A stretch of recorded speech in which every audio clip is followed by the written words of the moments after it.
Today, I'll be talking about how to overcome overwhelmedness by learning the art of self care, prioritization, and maintaining focus when it feels like there's a lot of distractions surrounding you.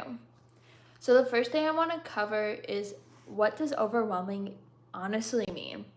So, when you do your typical Google search of the word overwhelm, the first thing that pops up is buried or drowned beneath a huge mass. And to put this in more of a sense of where it comes in like a human sense, and what does it mean by people say when they're feeling overwhelmed, it just means that they have a lot that's going on, and even if it seems like simple things outs like seems like simple tasks, the fact that it's a numerous amount of things that this individual is facing, rather actively in that moment, or it's in their thoughts and they're just thinking about everything that's going on, it's just getting to the point where it just feels like they just can't stand up, or all the weight on their shoulders is just pushing them closer to the ground versus pushing you like to the sky, in a sense. If that doesn't make sense, be sure to put a comment either in the live chat or the comment section below if you're watching this after it's live, and I'll make another video explaining what I mean by that, like, analogy, metaphor.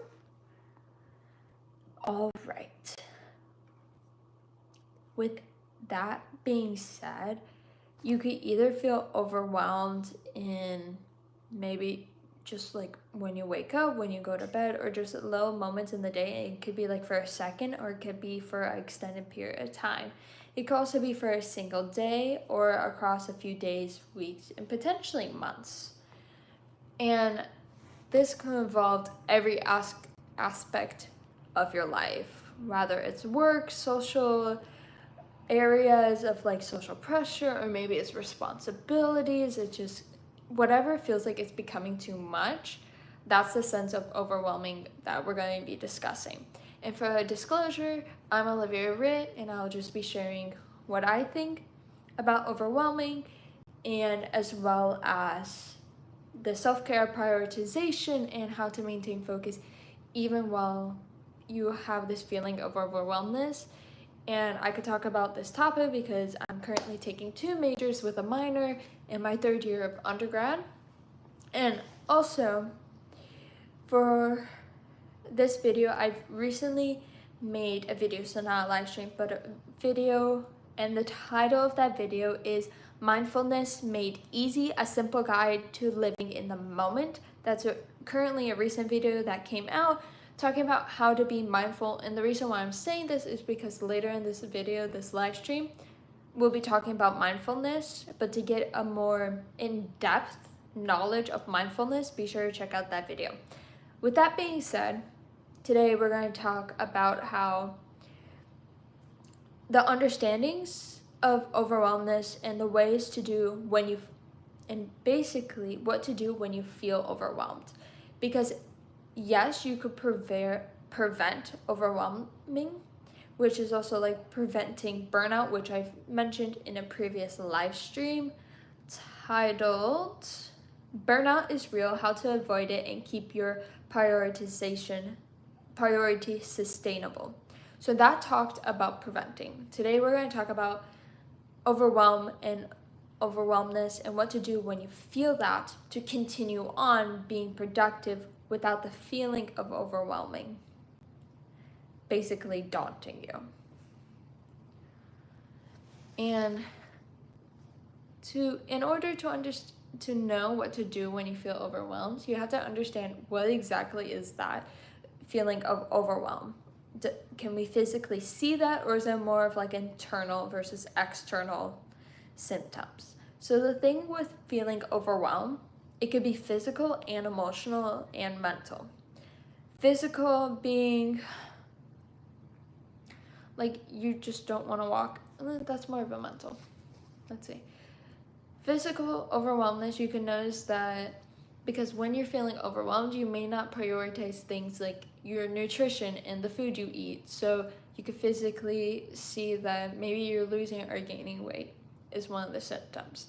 Where like your emotions are unbalanced because you're feeling so much on top of you, like a heavy weighing feeling when it comes to overwhelmness, that you're just not in, most likely you're in a negative mood, or your emotions, your mood, they could switch rapidly just based on maybe someone says or something that just happens to you while like walking to class. Like someone cutting in front of you, for example, could cause a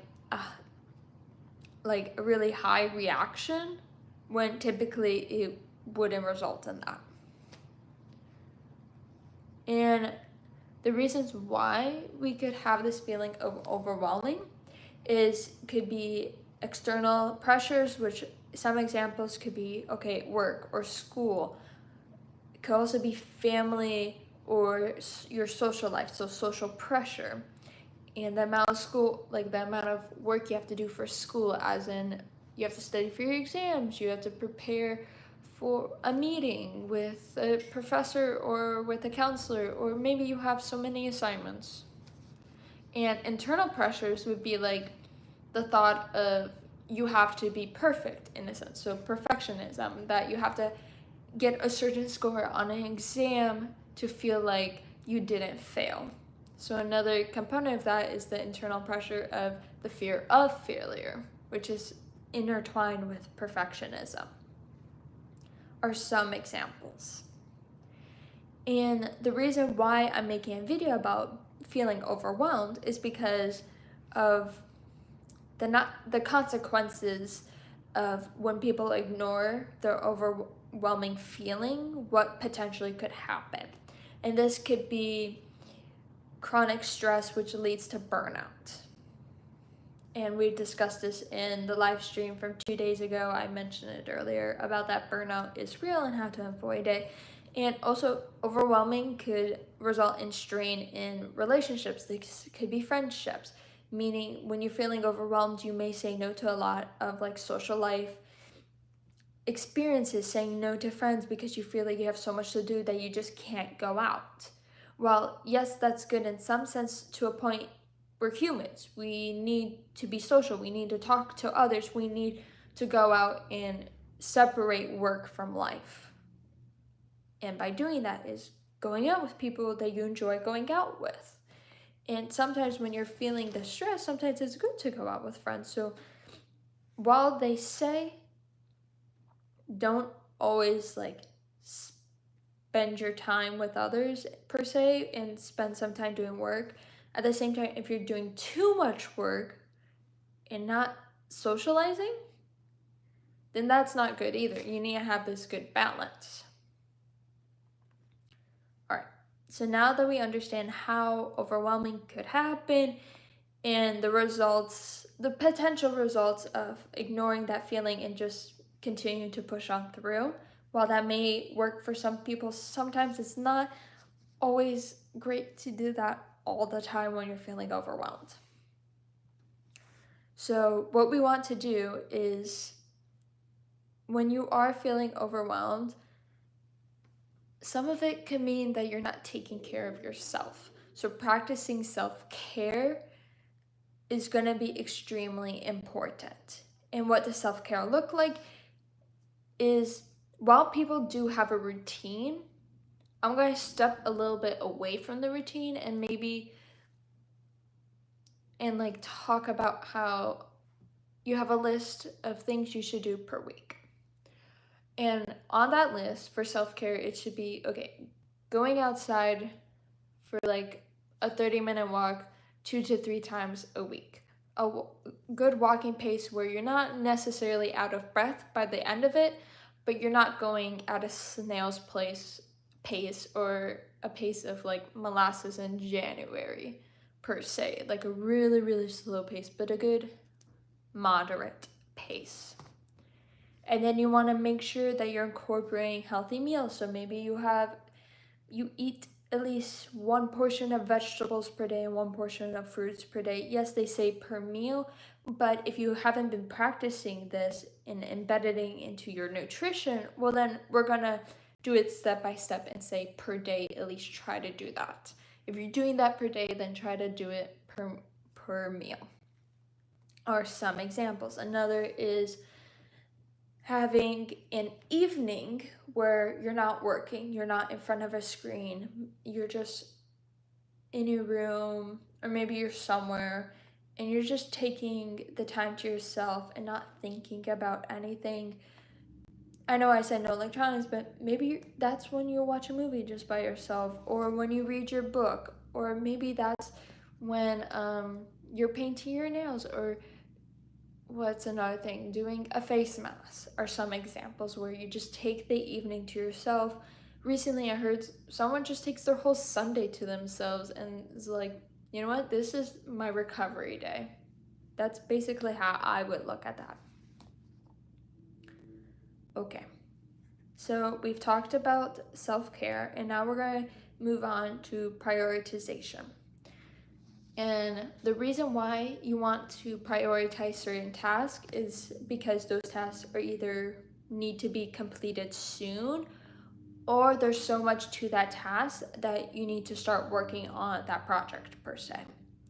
And it's good to identify this because you want to work on those tasks that are deadlines are soon, or maybe it's a larger task to do versus the small tasks, or versus tasks that aren't due for a while that don't require so much work, because those don't take up your mind. What's taking up your mind is the things that are due soon, or are the things that are just so much to the project that it's just overwhelming to even look at the list. In those scenarios of where it's like a large project, I suggest breaking it down into steps and being like, okay, this is what I need to do in step 1, because when you break it up into steps, it doesn't feel as overwhelming comparing to when you just see that list of things that are just like, you have to complete this, and that for one thing. All right. And okay. When it comes to prioritization, one of my friends told me the way she thinks about it is she used the Eisenhower matrix. So it's where you create a box and then you put like a cross in the middle, so you have like 4 boxes or quadrants per se. And so in like the top left box, you would put urgent and important. And then in the top right, you put important but not urgent. Bottom left, you would put urgent but not important, and then bottom right, not urgent and not important. And so you organize the tasks that you have. So when it comes to school, in urgent and important, you would put an assignment that's due today. But in important and not urgent, maybe an exam that's in 2 weeks or in a month. We'll say in a month. And then we'll say an example for urgent but not important. It's maybe, let me think. Urgent but not important. It would be responding to a classmate about what happened in class, because they just happened to be gone for that day. And then not urgent and not important, that would be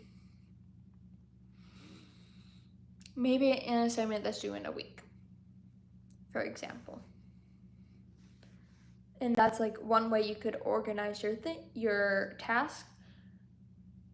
And that comes really important, because then you know exactly, okay, I need to do the urgent and important first, and then maybe you do a different route. But I'm just showing examples. So I would do like urgent and important first, and then important but not urgent, because usually that means important, like I would categorize something that has a lot of components to it, so like a project-based assignment, where urgent and not important would be just something due later in the week. And so I would go in that order, because, well, I also like going left to right because of how I grew up. Okay, so those are tips and tricks of how to stay prioritized while staying focused.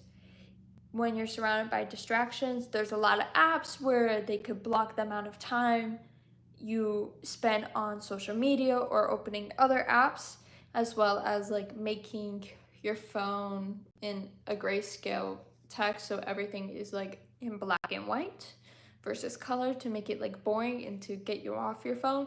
Another thing is putting your phone, I know on iPhones you could put it on a focus mode where you get the notifications but it doesn't like buzz on your phone. Another thing is working.